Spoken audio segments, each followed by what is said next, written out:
Chers camarades, s'il vous plaît, je t'en prie. Chers camarades, je vous apporte le salut fraternel du syndicat des employés et cadres des organismes de sécurité sociale et d'allocation familiale des Hauts-de-Seine.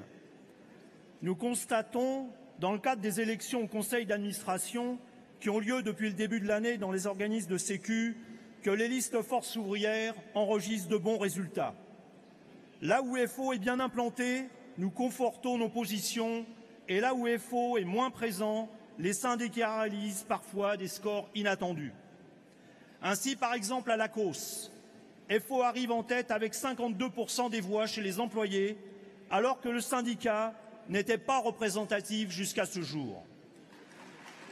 Ces résultats confirment la place de FO dans la Sécu, puisqu'à la dernière mesure de représentativité, FO arrive en deuxième position avec 34,16% des voix et à 1,5 point de la CGT. Ces résultats sont à mettre en relation avec le combat mené depuis toujours par FO pour défendre la Convention collective nationale et qui prend aujourd'hui, du fait des ordonnances Macron, une place déterminante. Car comme l'a rappelé la résolution de notre dernière conférence professionnelle, je cite, « Défendre la CCN, c'est défendre l'unité du personnel, c'est défendre l'égalité des droits et c'est refuser le démantèlement de la sécurité sociale conquise par nos anciens. » C'est pourquoi, lorsque l'employeur a ouvert en début d'année la négociation pour mettre en place la CPPNI prévue par la loi El Khomri, FO a demandé qu'une disposition soit intégrée afin que les fédérations puissent bloquer les accords locaux inférieurs à la CCN.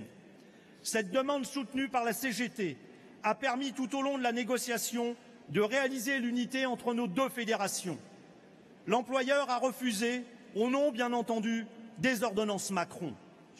Certes, l'application des ordonnances ne dépend pas de la signature du protocole relatif à la CPPNI. Mais la question était de savoir si ces ordonnances devaient s'appliquer avec l'accompagnement de la fédération ou si nous devions nous positionner pour permettre la poursuite du combat contre les ordonnances et ainsi préserver la CCN. La CE a décidé de ne pas signer. La CGT et la CFDT ont fait de même. Et cette situation inédite permet ainsi de poursuivre le combat puisque nous avons demandé la réouverture de la négociation. Par ailleurs, nous avons réussi à obtenir, dans ce cadre, un accord qui garantit que le 13e mois et les primes de vacances ne pourront pas être remises en cause par les accords locaux. Ne rien lâcher sur la CCN est fondamental, au moment où toute la Sécu de 45 est plus que jamais menacée dans ses fondements mêmes. Depuis le 1er janvier, les salariés ne payent plus de cotisations maladie. Mes chers camarades, il faut bien prendre la mesure de ce que cela signifie. Dans cette affaire, le gouvernement a mis en avant l'augmentation du pouvoir d'achat, mais est resté discret sur les conséquences pour la Sécu. Et pour cause. Nous l'avons dit et répété, la CSG c'est l'impôt. L'impôt, contrairement aux cotisations, ne donne pas de droit. Il est affecté chaque année aux différents postes budgétaires en fonction des orientations du gouvernement. Il faut le dire haut et fort, la suppression des cotisations maladie, c'est une remise en cause du salaire différé. C'est donc la remise en cause du droit de propriété des salariés sur la Sécu, comme on peut le lire dans la résolution du Congrès confédéral de Montpellier.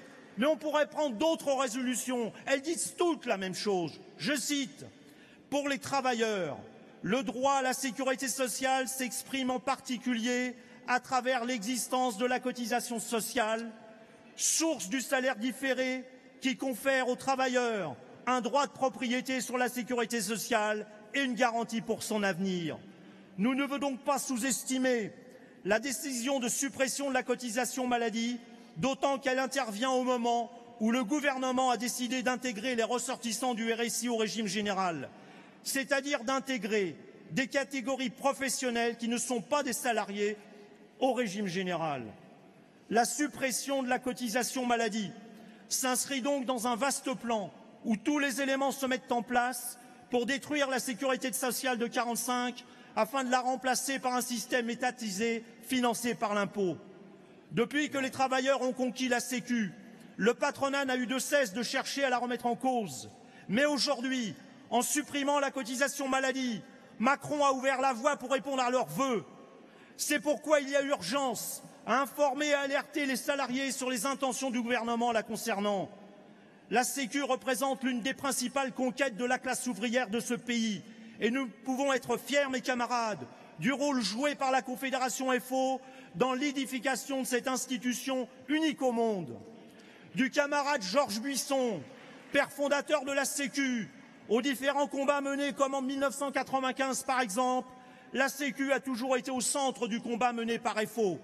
Il lui revient donc aujourd'hui à la Confédération de prendre la tête, comme elle l'a toujours fait, du combat pour sa défense. Vive la sécurité sociale de 45, vive la CGT Force ouvrière.